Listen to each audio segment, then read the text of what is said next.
오늘은 마태복음 12장 말씀으로 새로운 가족 관계라는 제목으로 하나님 말씀 선포하도록 하겠습니다. 오늘 본문에는 세 명의 등장인물이 나옵니다. 서기관, 바리새인, 그리고 예수님이 나오죠. 서기관, 바리새인 중 몇 사람이 예수님에게 물었다고 이야기합니다. 뭐라고 묻습니까? 선생님이여 우리에게 표적 보여주시기를 원하나이다. 이렇게 이야기합니다. 여기에서의 표적은 기적이나 이적이나 기사, 또 어떤 놀라운 일 등을 의미하고 있습니다. 그런데 이 사람들이 지금 예수님에게 표적을 보여달라고 할 때 이 말이 과연 합당한 질문인가 우리가 생각을 해볼 필요가 있습니까? 예수님에게 표적을 보여달라고 하는데 예수님이 들었을 때는 다소 뜬금없는 소리일 수도 있어요. 아니면 예수님을 따르는 그 무리들, 제자들이 들었을 땐 도대체 이 사람들이 왜 대관절 예수님께 나와 표적을 구하는가 이렇게 생각이 들 수도 있습니다. 왜 그런가 하면은 지금 그 시대에 생각을 해보시면 이적과 기사의 대표 주자라고 하면 지금 누가 떠올라야 됩니까? 이적과 기사의 대표 주자는 예수님인 거예요. 그 전에도 그런 사람은 없었어요. 그렇죠? 지금 너무나 놀라운 일들이 동시대 예수와 함께 살고 있는 그 시대 사람들에게 지금 경험되어지고 있는 겁니다. 그 예수님을 따라갈 사람이 없어요. 그런데 그 이적과 기사의 대명사라 할 수 있는 예수님 앞에 와서 표적을 구하고 있는 것입니다. 예수님은 지금까지 수많은 표적을 보여주셨습니다. 가는 곳곳마다 이적과 기사를 행하셨고 또 천국 복음을 전파하시고 회개의 세례를 베푸시고 많은 이들을 죄에서 돌아오게 하셨습니다. 그리고 배움이 없는 무학자들도 쉽게 이해할 수 있도록 일상생활의 여러 가지 예화들을 통해서 쉬운 비유와 설명을 통해서 하나님 나라 복음에 대해서 가르쳐 오시는 사역을 계속 지금까지 해오고 계신 거예요. 그런데 누구보다 성경에 능통하고 학식이 높은 서기관과 바리새인의 태도를 우리가 지금 보게 되는 겁니다. 천하가 다 알고 삼척동자도 아는 일을 마치 금시초문인 것처럼 예수님께 묻고 있는 것입니다. 표적을 보여달라 하는 거예요. 이들은 마치 지금까지 예수님의 모든 사역이 아무 의미가 없다는 듯이 이야기하고 있는 거예요. 예수님이 행하신 모든 일들을 다 듣고 알고 있지만 그가 말씀하신 것을 다 들었지만 자세히 들었지만 그게 도대체 무슨 의미가 있느냐? 뭔가 좀 확실한 어떤 것을 보여달라라는 대단히 교만한 태도로 예수님께 표적을 구하고 있는 것입니다. 서기관 바리새인들은 뱀같이 교활한 자들입니다. 그들은 하나님의 말씀 위에 서서 하나님보다 더 높은 자리에서 하나님보다 더 높은 칭송을 받기를 원하는 자들이죠. 대단히 교활하고 교만한 자들입니다. 이들은 예수님을 잡아 죽이려고 궁리를 펴는 사람들이 바로 이들입니다. 그래서 이 사람들을 놓고 예수님은 악하고 음란한 세대라고 꾸짖는 것입니다. 예수님께서 그들의 속내를 훤히 다 알고 계시기 때문에 일일이 구체적으로 그들의 대답에 그들의 질문에 답하실 필요가 없는 것이죠.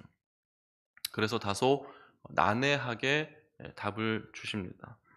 악하고 음란한 세대의 도전적인 질문에 명쾌한 답을 주실 필요를 느끼지 못하셨기 때문일 겁니다. 예수님의 대답은 무엇입니까? 요나의 이야기예요. 요나서. 여러분 요나서 다 알고 계시죠? 요나가 물고기 뱃속에 들어가서 며칠 동안 바다에 있었습니까? 3일이요. 3일 동안. 그렇죠. 모르시는 분이 안 계신 것으로 확인하고 너무나 다 잘 아는 이야기죠. 교회 안 다니는 사람들도 요나의 이야기는 잘 알고 또 되게 궁금해 하더라고요. 아무튼 그런 이야기가 요나의 이야기인데 요나서는 여호와가 죄 많은 이방 민족을 사랑하고 아끼는 것에 대해서 모질게 한탄했던 한 선지자의 이야기잖아요. 어떻게 그런 죄 많은 이방 민족을 하나님 아끼실 수 있습니까? 그들이 분명 회개하고 돌아올 텐데 저는 그것을 차마 눈뜨고 볼 수 없습니다. 그들을 멸하여 주십시오 하는 그 심령으로 하나님과 하나님께 불순종하며 하나님이 원하시는 그 길과는 전혀 정반대의 방향으로 가고자 했던 이 선지자가 바로 요나 선지자입니다. 또 구약 성경에는 하나님께서 특별히 선택한 민족, 이스라엘 민족을 넘어서 이방 민족을 향하신 하나님의 섭리와 계획이 있음을 계속해서 드러내 주고 있는데 요나서도 그중 하나라는 것이죠. 출애굽할 때 함께 있었던 유대인과 함께 있었던 이방인들도 같이 출애굽을 경험하지 않았습니까? 뭐 여러 가지 이야기들이 구약의 중간중간 숨어 있어요. 그러니까 하나님의 뜻은 특별히 선택한 유대 민족뿐만 아니라 이방인을 향한 계획과 섭리도 가지고 계셨다는 거예요, 처음부터. 그래서 선지자 요나는 이렇게 선포를 합니다. 요나가 요나서 3장 4절에 보면 요나가 그 성읍에 들어가서 하루 동안 다니며 외쳐 이르되 40일이 지나면 니느웨가 무너지리라. 하나님이 그렇게 선포하라고 하셨고 그렇게 선포를 하는 거예요. 그런데 결국 어떻게 됐습니까? 40일이 지나서 니느웨가 무너진 것이 아니고 요나의 선포된 말씀을 듣고 니느웨 사람들의 심령이 무너진 거예요. 심령이 무너졌어요. 그래서 그들이 베옷을 입고 눈물을 흘리며 하나님 앞에 회개했을 때 그 악한 이방 민족을 회복시키시는, 그들을 들어 쓰시는 하나님의 은혜가 그곳에 있게 되는 것입니다. 또 대표적으로 물고기 뱃속에 들어갔다가 3일 만에 살아난 이 이야기는 특별히 예수님의 죽음과 부활을 예표하고 있는 것이라는 것을 우리가 너무나 잘 알고 있습니다. 그런데 이것을 예수님의 이야기로 풀자면 예수님이 십자가에 돌아가셔서 죽으셨다가 3일 만에 부활하신 것으로 예수님의 이야기로 풀자면 그렇게 이야기가 되지만 우리의 이야기로 풀자면 영원한 사망의 잠을 잘 수밖에 없는, 우리는 지금 냉정하게 이야기해서 살아있지만 죽은 자들이에요. 물론 우리는 구원을 받았습니다. 하지만 예수님 만나기 전까지의 그 상태는 살아있지만 죽어있는 자들이에요. 말하자면 산송장이에요. 좀비와 같은 자들이에요. 그러니까 육신은 살아서 버젓이 눈도 깜빡거리고 말도 하지만 음식도 다 먹고 있지만 영혼은 그냥 죽어있는 거예요. 그 영혼이 어디에 가 있는 겁니까? 깊은 바닷속 스올에 있는 거죠. 그러니까 우리의 관점에서 보자면 예수님께서 십자가에 죽으심으로 말미암아 스올까지, 우리의 영혼이 죽어 잠자고 있는 그 스올까지 친히 내려오셔서 그곳에서 우리를 구원하실 이들을 추려서 건져 올라가시는 거예요. 그렇기 때문에 카타콤에 기독교의 엄청난 박해를 피해 땅을 파고 숨어들었던 카타콤의 벽화에는 익두스라는 그 물고기 모양의 그림들이 많이 있지만 또 대단히 많이 보이는 것 중에 하나가 요나의 모습입니다. 물고기 뱃속에 들어간 요나의 모습. 왜냐하면 정말로 죽음이 눈앞에 있는 그들이 하나님 나라에 대한 간절한 소망을 품고 떠올렸던 이야기가 바로 이 요나의 이야기예요. 예수님께서 십자가에 죽으셨기 때문에 내 영혼이 사망의 잠을 자고 있다가 주님의 부활하심으로 말미암아 나는 반드시 구원받게 될 것이라는 그 간절한 소망을 요나서를 그림으로써 자신의 소망을 그렇게 표현한 것이죠. 그런데 지금 악한 세대가 표적을 구하는데 그 표적을 구할 때에 예수님께서 너무나 잘 알고 있는 이야기지만 쉽게 이해할 수 없는 그 요나의 표적을 말씀하십니다. 그러면서 이런 설명을 덧붙이는 거예요. 심판때에, 41절과 42절 보시면 심판때에, 그럼 앞으로 무슨 일이 일어난다는 이야기입니까? 심판이 일어난다는 이야기죠. 두 사람을 이야기합니다. 심판때에 니느웨 사람이 일어나 이 세대 사람을 정죄하리니. 근데 니느웨 사람들의 특징이 뭐예요? 이방 민족인데 그 말씀을 듣고 회개하였습니다.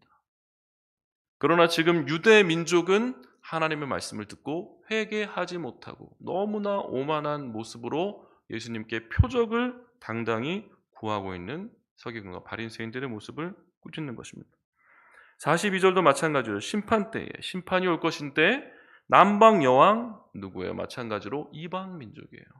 근데 이 남방 여왕 이방인조차도 지금 솔로몬의 지혜로운 말을 들으려고 먼 곳에서 온 거예요. 그런데 지금 유대인이 하나님이 특별히 택한 그 민족의 사람이 가까이서 예수님 바로 면전에서 예수님의 말씀을 듣고 있는데도 그 말씀을 깨닫지도 못하고 그 말씀을 들으려 하지도 않는다는 것이죠.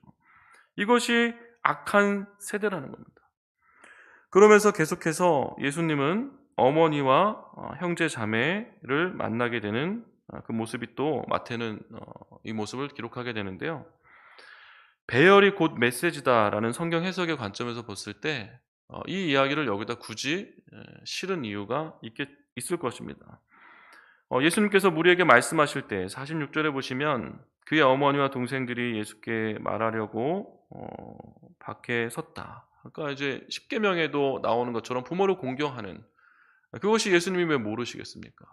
그러니까 예수님의 어머니와 형제가 정말로 입추의 여지도 없는 그 많은 사람들이 모여 있을 때 예수님을 불러도 소리가 잘 안 들렸을 것이고, 또 예수님께 손을 뻗어도 닿지도 않는 거예요. 그러니까 뒤에서 내가 어머니고 내가 형제인데 어머니가 좀 와 있다고 얘기 좀 해주세요 하면은, 어머니니까 친구가 만약에 그랬다면 얘기를 안 했을 거예요. 근데 유대 민족들은 다 부모를 공경해야 한다는 것을 뼛속 깊이 알고 있는 사람들이었기 때문에 어머니가 왔으니까 좀 얘기 좀 해주세요라고 하니까 계속 전달하면서 어머니가 왔대요라고 아마 그 이야기가 예수님께 들어갔겠죠. 근데 그때에 예수님이 무슨 말씀을 하시냐면, 이게 율법을 어기는 말씀이 아니고 율법을 깨우치기 위한 말씀으로 바꾸어서 50절에 누구든지 하늘에 계신 내 아버지의 뜻대로 하는 자가 내 형제요 자매요 어머니라 하시더라. 지금 눈앞에서 표적을 구하고 있는 성경에 너무나 능통하고 그들은 스스로 하나님과 가장 가까운 자리에 있다고 생각하고 있고 하나님의 가족이라고 스스로 자만하고 있는 서기관과 바리새인들. 그러나 정작 하나님의 뜻대로 행하지도 않고 주님의 말씀을 들으려고 하지도 않고 회개하지도 않는 그 오만한 그 백성들, 하나님의 뜻대로 행하지 않는 그 백성들, 그들이 하나님의 가족이 아니고 오히려 니느웨 사람과 같이, 남방 사람과 같이 지금 그들 위에 많은 수많은 연약한 자들, 하나님과는 너무나 먼 것과 같은 그러한 자들, 하지만 하나님 앞에 회개할 줄 알고 하나님 말씀을 들으려고 먼 곳에서 오는 그 간절한 심정, 가난한 심령을 가지고 주 앞에 나오는 자들, 그리고 나아가서 하나님 아버지의 뜻대로 행하려고 하는 자들, 행하는 자들, 그러한 자들이 바로 나의 가족이라고 예수님께서 말씀하고 계신 것입니다. 말씀을 마무리하겠습니다. 우리는 신앙생활을 참 많이 해왔습니다. 저도 이 말씀을 묵상하면서 이제 미리 묵상하지 않습니까? 이제 설교를 준비하니까 미리 묵상하는데, 지난주에 묵상하는데 굉장히 많이 찔리더라고요. 저도 이럴 수 있겠다는 생각이 드는 거예요. 내가 회개를 언제 했나 이렇게 생각해 보니까 잘 생각이 안 나는 거예요. 물론 이제 회개 기도는 계속 하죠. 회개 기도는 계속 하지만 정말 하나님 앞에 애통하는 심령으로 내가 얼마나 회개를 했던가, 그리고 하나님의 말씀을 듣기 위한 그 간절한 심령을 가지고, 가난한 심령을 가지고 주 앞에 나아오는가라는 것을 보았을 때, 나는 하나님의 가족이라고 내가 자부하고 있지만 정작 주님께서 보셨을 때는 그렇지 못하실 수도 있지 않은가라는 생각이 들면서 굉장히 참 안타까운 마음이 많이 들었습니다. 저를 보면서. 그래서 다시금 더 겸손해야겠다. 정말 더 하나님 앞에 회개하는 그 마음으로, 낮은 마음으로 나아가야겠다. 그렇게 우리가 한 계단 더 주님의 말씀으로 나아가기 위해서 한 계단 더 내려가고 한 계단 더 겸손한 곳으로 그렇게 나아갈 때, 한 계단 더 회개의 자리로 나아갈 때 저 높으신 곳에 계신 하나님께서 우리를 주님의 품으로, 그 높은 곳으로 끌어 안아주시는 은혜가 우리 가운데 있을 줄 믿습니다. 그러한 은혜를 다 누리시고 그렇게 하나님의 형제와 가족이 되는 우리 모두가 될 수 있기를 주님의 이름으로 축복합니다. 아멘. 같이 기도하실